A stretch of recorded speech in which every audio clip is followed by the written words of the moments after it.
Hey guys, it's Chris Wong. For this video, I'd like to talk about why I would consider withdrawing some cash out of my margin account in order to fund a bigger purchase. So as a disclaimer, I'm not a financial advisor. I'm just a guy interested in building a portfolio.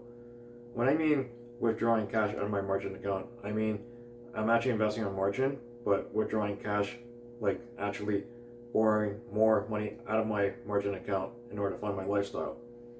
So my investments are ETFs that are Canadian and US listed that pay high yield dividends on a monthly or weekly basis.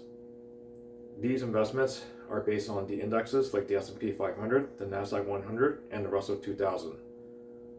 So by borrowing money out of my margin account, at least I don't have to worry about trying to sell shares at a profit or at a loss in order to try to fund a more expensive purchase.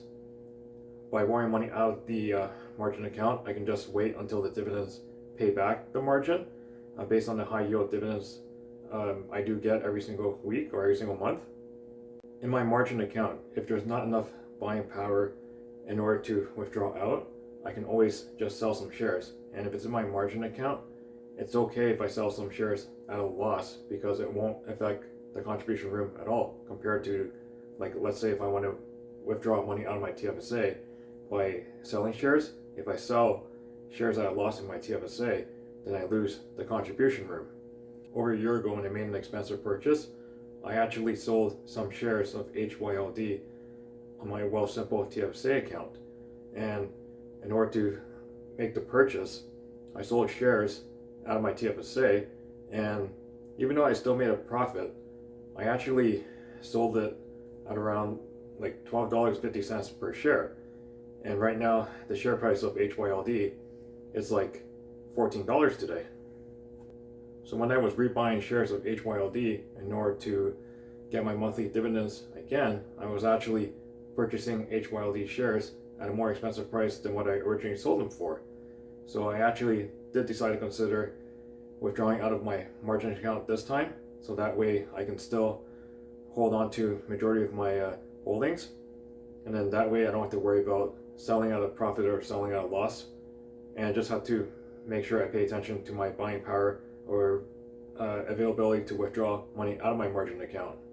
I remember watching some YouTube videos on the buy, borrow, die strategy, and it got me thinking about why some billionaires would borrow money in order to fund some bigger purchases instead of sell shares of their holdings in order to fund bigger purchases.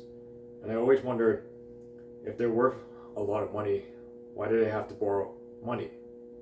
Now, I won't go into detail about this because I don't fully understand this, and I've tried both take money out of my margin account to fund a purchase and to actually sell shares in order to fund a purchase. I did find from my own experience that selling shares in order to fund a bigger purchase was more stressful, because based on the example of HYLD, I actually sold it, and then when I rebought the shares again, it cost even more to buy the shares. So borrowing money out of my margin account for a bigger purchase, it's not something I'm making a recommendation for people to do. It's just something I'm doing for myself, and something I do want to try for myself for a bigger purchase. I've done it in the past for smaller purchases just to try it out, but I just want to see, is it going to work well? Not everyone has the stomach to use margin, and I do believe most people have to actually build a good portfolio first without using margin before they start learning how to use margin. I originally had my lifestyle and I built my portfolios without using any margin, and all I did was just work, save my money, invest, and make sure I did not borrow any money at all. And then once I started learning about margin investing, then my thoughts of money have changed, and I decided to use margin to help try to fund my lifestyle and try to improve my investments. At the same time, I am continuously contributing to my TFSA, my RSP, and trying to build my portfolios that are not using any margin at all. I hope you guys liked the video. If you liked the video, please give me a thumbs up. Otherwise, please subscribe to my channel for future videos. Thank you guys for watching.